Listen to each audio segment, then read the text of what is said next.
العالمين والعاقبة للمتقين والصلاة والسلام على سيد الأنبياء والمرسلين وعلى آله وصحبه أجمعين।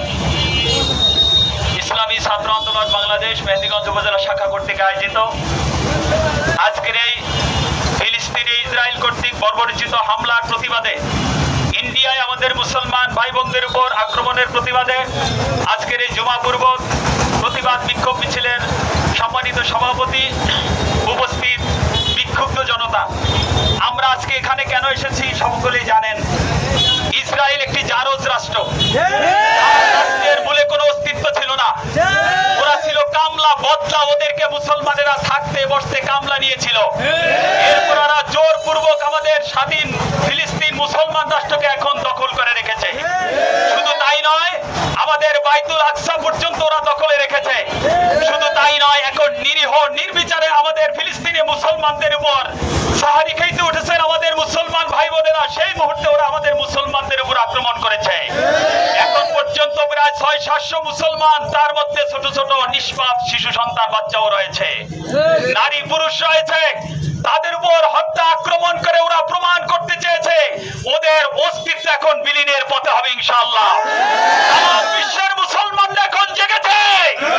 তাম বিশ্বের মুসলমানদের প্রতিবাদের মুখরে একদিন ওই জারজ রাষ্ট্রে ইসরায়েল ধ্বংস হয়ে যাবে ইনশাআল্লাহ। অতএব এই আক্রমণ ইসরায়েলের ধ্বংসের সূচনা করেছে। আমরা রব্বুল আলামিনের কাছে রোজা রেখে আর্তনাদ করি, ইসরায়েলের ধ্বংস না দেখে যেন আমাদের মৃত্যু না হয়।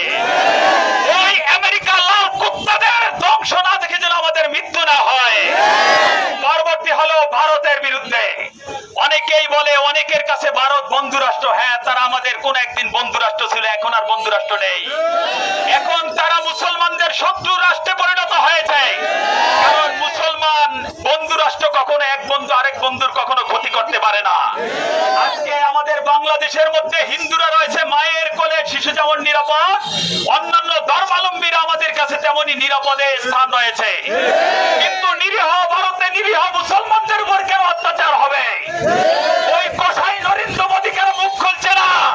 আমাদের মুসলমানদের উপর যত আক্রমণ হবে, ভারতের উপর তত আল্লাহর লানত অভিশাপ তত বর্ষণ হবে।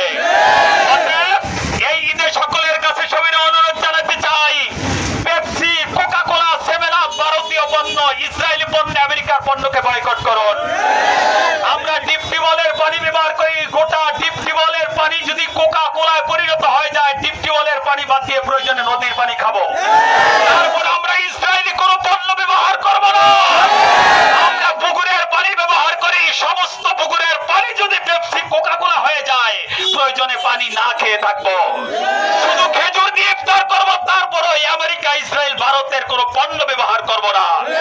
সকলের কাছে যত আহ্বান রাখছি, আসুন এই ঈদে কেনাকাটার মধ্যে আমরা ঈদের মার্কেটে ইন্ডিয়ান, ইসরায়েলি, আমেরিকার পণ্যকে আমরা বয়কট করি।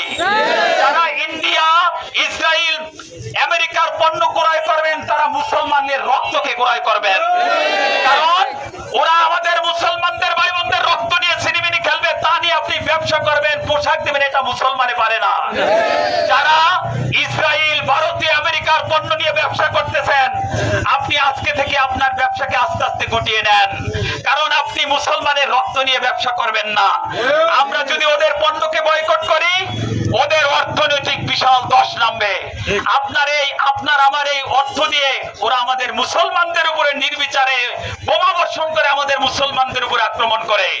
অতএব সকালের কাছে অনুরোধ জানাবো, এই ঈদে আসুন আমরা ইসরায়েল, ভারত, আমেরিকার পণ্যকে বয়কট করি এবং রব্বুল